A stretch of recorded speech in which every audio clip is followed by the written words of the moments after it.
নমস্কার বন্ধুরা, আজকে চলে এলাম আরও একটি সুস্বাদু রান্নার রেসিপি নিয়ে। তো আশা করি দেখেই বুঝে গেছো আজকে বানাতে চলেছি কারকলের পুর।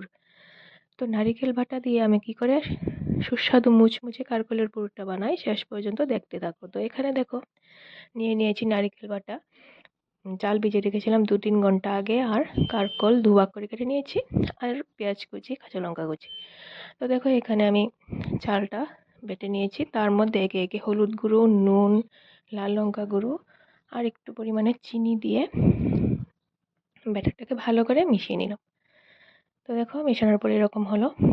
এখন আমি এই যে কারকলগুলি আছে এগুলিকে সেদ্ধ করে নামিয়ে নিয়েছি, তার মধ্যে থেকে বীজগুলি বার করে নেব। তো কড়াই গরম হয়ে গেলে তার মধ্যে আমি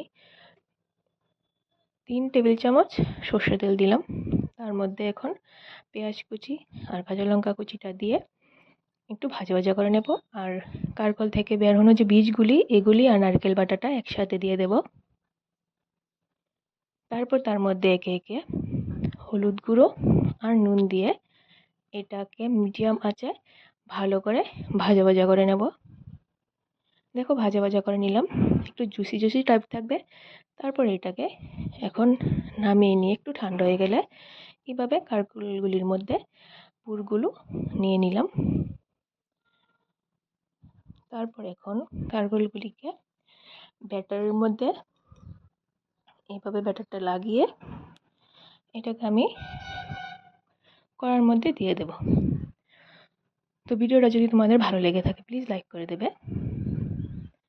দেখো তেলটা গরম হয়ে গেলে এরকমভাবে আমি ব্যাটার লাগিয়ে লাগিয়ে কারকলগুলিকে তেলের মধ্যে দিয়ে দিলাম, আর মিডিয়াম আঁচে উল্টে পাল্টে এরকম লাল লাল মুচমুচে করে ভেজে তুলে নিলাম। তো দেখো রেডি আমার নারকেল বাটা দিয়ে কারকলের পুর। তো কেমন লাগলো জানাবে।